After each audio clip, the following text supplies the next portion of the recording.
திருமதி சசிகலா ஒரு பக்கத்தில், திரு பன்னீர்செல்வம் ஒரு பக்கத்தில் ஆளுநரை சந்தித்திருக்கிறார்கள். ஆளுநர் அவர்கள் அரசியல் சட்டத்தின்படி, பாராளுமன்ற சட்டமன்ற விதிமுறைகளின்படி, சட்டப்படி அவர் உடனடியாக முடிவு செய்து அறிவிக்க வேண்டும். அந்த அரசியல் சட்டத்தை, பாராளுமன்ற நடைமுறையை ஆளுநர் பின்பற்றப்பட வேண்டும் என்று நான் சொன்னால், இதை சசிகலாவுக்கு ஆதரவு தருகிற பிரச்சனை எங்கே இருக்குது? சட்டசபைக்கு தேதியை ஃபிக்ஸ் பண்ணி வர சொன்னால் எல்லா சட்டசபைக்கு எல்லா எம்எல்ஏ வந்துடுவாங்கல்ல. சட்டசபையில் அவர்கள் சிறை வைக்கப்பட்டிருக்காங்களா, விருப்பம் போல் போயிருந்தாங்களா, யாருக்கு ஓட்டு போட விரும்புகிறாங்க, யார் ஆதரிக்கிறாங்க, அது சட்டசபைக்கு கூட்டினா தெரிஞ்சு போயிடும்ல. சட்டசபைக்கு வந்துடுவாங்கல்ல. வரப்போகிற ஜனாதிபதி தேர்தல், நாடாளுமன்ற தேர்தல் இதெல்லாம் மனசில் வச்சுக்கிட்டு இங்கே குழம்பிய குட்டையிலே மீன் பிடிக்க பிஜேபி கட்சி விரும்புகிறது.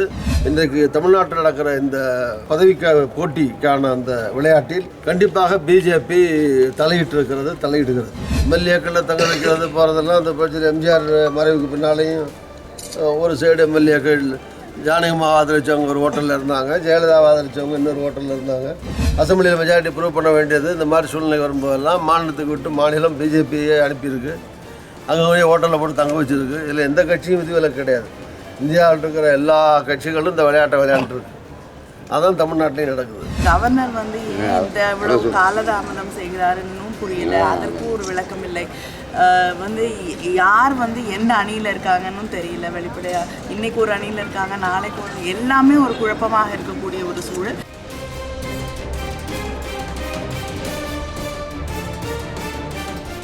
தமிழகத்திலிருந்து 11 பேர் முன்னணி தலைவர்களை தலைவர் ராகுல் காந்தி அழைத்திருந்தார். அழைத்து தமிழ்நாட்டில் நிலை வரக்கூடிய அரசியல் சூழ்நிலைகள் குறித்து கேட்டு தெரிந்து கொண்டார். சில ஆலோசனைகளையும் வழங்கியுள்ளார். காங்கிரஸ் கட்சியை பொறுத்தவரை அதிமுகவுடைய உட்கட்சி விவகாரங்களிலே காங்கிரஸ் தலையிட விரும்பவில்லை.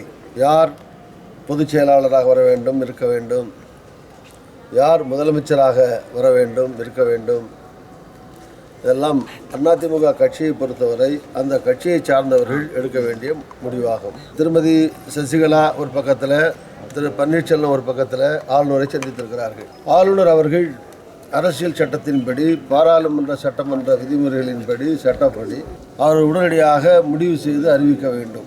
யார் முதல்வர் என்பதிலே அல்லது யாருக்கு கூடுதல் ஆதரவு இருக்கிறது என்பதில் ஆளுநருக்கு அதாவது சந்தேகம் இருந்தால், சட்டமன்றத்தில் பெரும்பான்மையை நிரூபிக்க சொல்லி எம்எல்ஏக்களை வாக்களிக்க சொல்லி சட்டமன்றத்தில் பெரும்பான்மையை நிரூபிக்க சொல்லக்கூடிய உரிமையும் திரு ஆளுநர் அவர்களுக்கு இருக்கிறது. அந்த அடிப்படையில் அரசாங்கம் ஏற்பட வேண்டும், முதலமைச்சர் ஏற்படுத்தப்பட வேண்டும். அதுதான் காங்கிரஸ் கட்சியினுடைய கோரிக்கையாகும். இதில் சில ஊடகங்களில், பத்திரிகைகளில் செய்திகள், எங்கள்கிட்ட இருக்கக்கூடிய 8 எம்எல்ஏக்கள் திருமதி சசிகலா அவர்களை ஆதரிக்க வேண்டும் என்று நானும் இன்னும் ஒரு சில பேர் பேசியதாகவும், அங்கே வந்திருந்த இன்னும் சில பேர் இல்லை அப்படி வேண்டாம் பன்னீர்செல்வத்தை ஆதரிக்கணும்னு பேசியதாகவும், இந்த மாதிரி எல்லாம் சில பத்திரிகைகளிலே தவறான செய்தி வந்திருக்கிறது. இதை பற்றி எந்த பேச்சும் நடைபெறவில்லை. அதற்கான அவசியமும் ஏற்படவில்லை. யார் முதலமைச்சர்னே இன்னும் கவர்னர் கூப்பிடலை. அப்புறம் யாருக்கு பெரும்பான்மை இருக்குன்னு சட்டசபையை கூப்பிட்டு நிரூபிக்க சொல்லலை. அந்த மாதிரி சூழ்நிலையில் 8 பேர் யாருக்கு ஓட்டு போடுறதை பற்றி பேச வேண்டிய அவசியமே கிடையாது. இப்போது அந்த மாதிரி சூழ்நிலையே கிடையாது. எங்களை பொறுத்த வரைக்கும் இதில் சசிகலா வரணுமா, பன்னீர்செல்வம் வரணுமா, அந்த மாதிரி எந்த கருத்தும் கிடையாது. அவங்க கட்சிக்குள்ளே அரசியல் சட்டம் என்ன சொல்லுது? அதிமுகவா அப்படிங்க, அதிமுகவா, திமுகவா, காங்கிரஸா, கம்யூனிஸ்டா, பிஜேபி, எந்த கட்சியாக இருக்கட்டும், எந்த மாநில கட்சியாக இருந்தாலும் ஒரு மாநிலத்தில் அந்த கட்சிக்கு பெரும்பான்மை எம்எல்ஏக்கள், அந்த கட்சியிலே உள்ளவர்கள் யாரை விரும்புகிறார்களோ, யாரை தேர்ந்தெடுக்கிறார்களோ, அப்படி தேர்ந்தெடுக்கப்படுபவரை ஆளுநர் ஆட்சி பொறுப்புக்கு அழைக்க வேண்டும். அதான அரசியல் சட்டம், அதான பாராளுமன்ற நடைமுறை.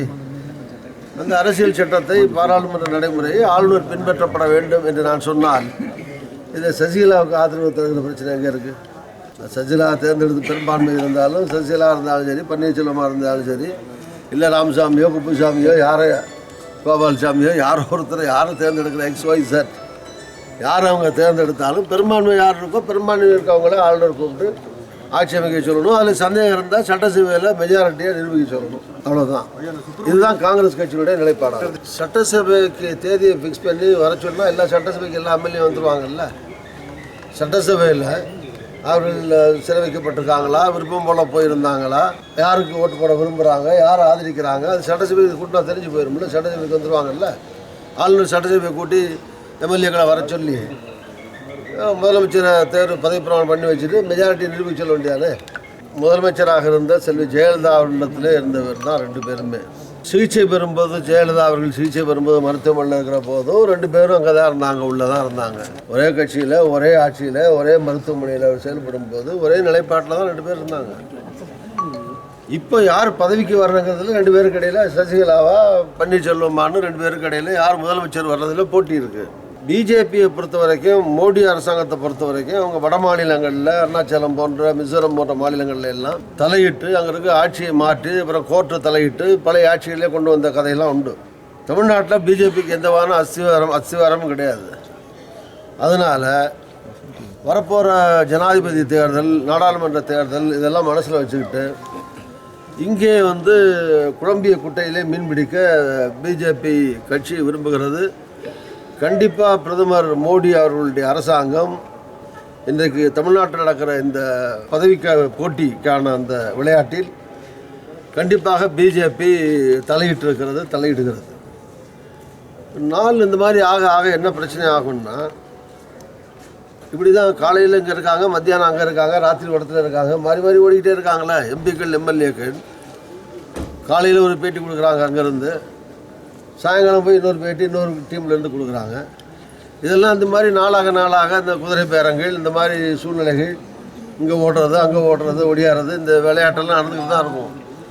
இந்த விளையாட்டுக்கு முற்றுப்புள்ளி வைக்கிறதுனா உடனடியாக சட்டசபை கூட்டி அதில் மெஜாரிட்டியை ப்ரூவ் பண்ணி ஒரு ஆட்சி ஏற்பட்டால் அந்த பிரச்சனைக்கு அப்போ தான் தீர்வு வரும்.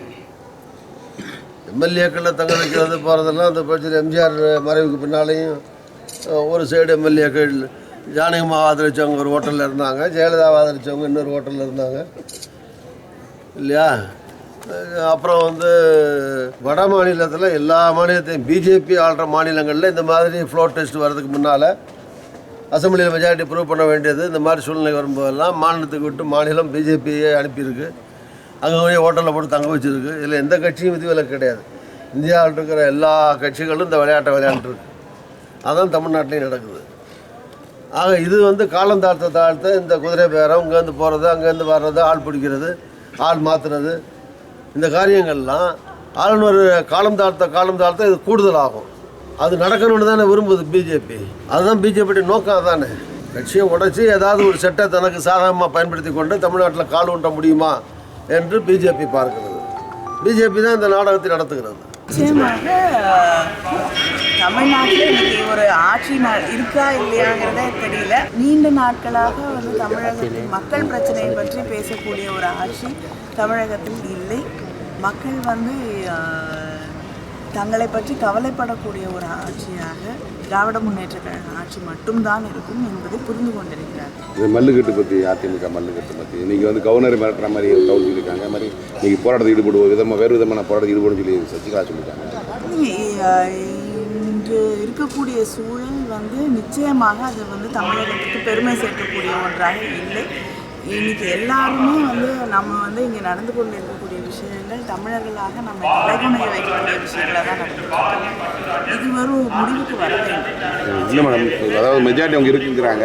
கவர்னர் ஆறுதல் எழுதுறப்ப அவர் முதல்வர் இருக்கார், தற்போது கரண்ட்டை முதல்வர் இருக்கார், இன்னும் இதாக காப்பாற்ற முதல்வர் இருக்கார். இந்த அம்மா மெஜாரிட்டி இருக்குங்கிறாங்க. யாரை என்ன சொல்கிறாங்கன்னே புரியாத ஒரு சூழல் தான் இன்னைக்கு தமிழ்நாட்டில் இருக்குது. கவர்னர் ஏன் இந்த இவ்வளவு காலதாமதம் செய்கிறாருன்னு புரியல. அதற்கு ஒரு விளக்கம் இல்லை. யார் எந்த அணியில் இருக்காங்கன்னு தெரியல. வெளிப்படையாக இன்னைக்கு ஒரு அணியில் இருக்காங்க, நாளைக்கு ஒரு, எல்லாமே ஒரு குழப்பமாக இருக்கக்கூடிய ஒரு சூழல். தமிழகத்திற்கு, தமிழ் மக்களுக்கு இது நிச்சயமாக ஆரோக்கியமான ஒரு சூழல் இல்லை. வளர்ச்சிக்கான வழியே இல்லை.